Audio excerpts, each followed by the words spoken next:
Good morning. I want to share with you a mental model for generic problem solving that I've found to be tremendously useful over the course of my career. And this is a model that we will generally use as we apply the case teaching method to our practical exercises. It gives us a structured way to think about problems or opportunities that occur in small units, and then an organized way to think about them with a field grade perspective to lead us towards better decision making, better problem solving. In the middle you will see block number 1, motivation. Why should we act or why should we not act? And I found that life in a small unit as an executive officer, you often just find things happening or you get surprised by things, and you have an immediate emotional response to the situation. And you do a rapid mental gut check, if you will. And as a result of that, you classify the situation as something that requires action or it's something that we can get to routinely. You'll find that there's this emotional response really is the energy that you're going to use to help you see it through to the end. And what we want to do as a field grade is ensure that we're not just knee-jerk responding to that situation, but that we actually apply a little bit of perspective and consider second and third order effects.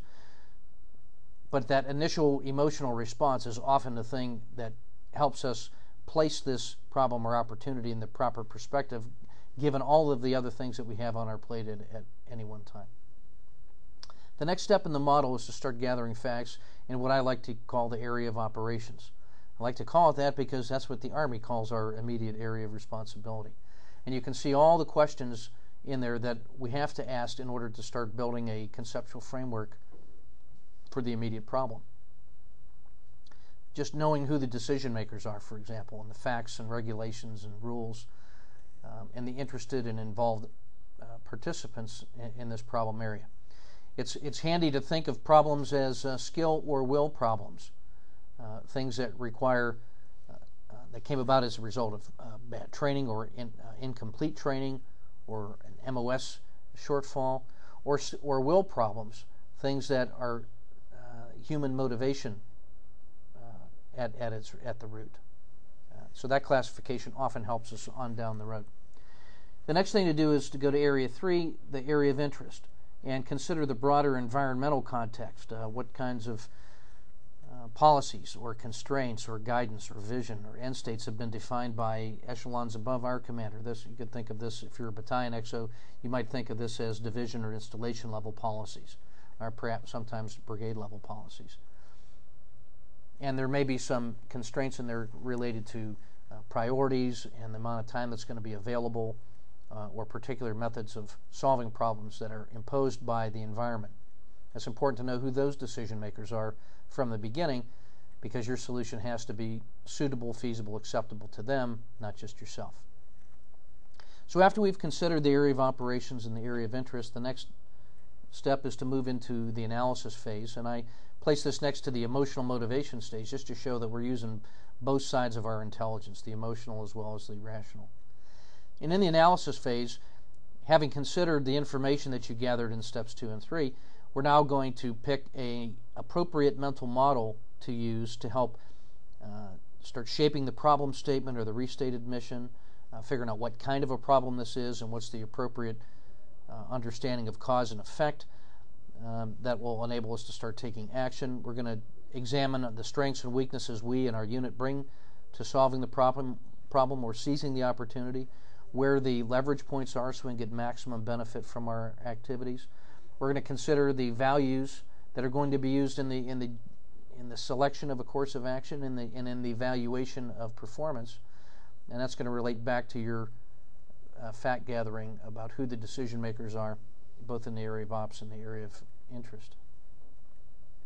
The next thing I like to do is, after having conducted the analysis and started framing the problem, is to leap ahead to the outcomes and start considering the complete range of things that might happen, all the way from the good outcomes that occur in the best of all possible worlds and the negative outcomes in the worst of all possible worlds, and then start considering what the most likely outcome is, what happens if I don't take any action at all, what things that I can do to influence the probability that I get a good outcome.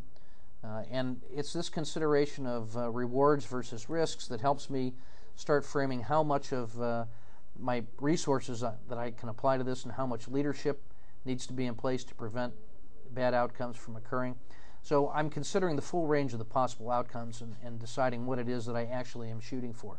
And you'll see that by thinking of things in this way, that what once seemed like simple problems to solve may end up becoming opportunities to seize, so that as you fix one thing, you also ratchet up performance and so forth.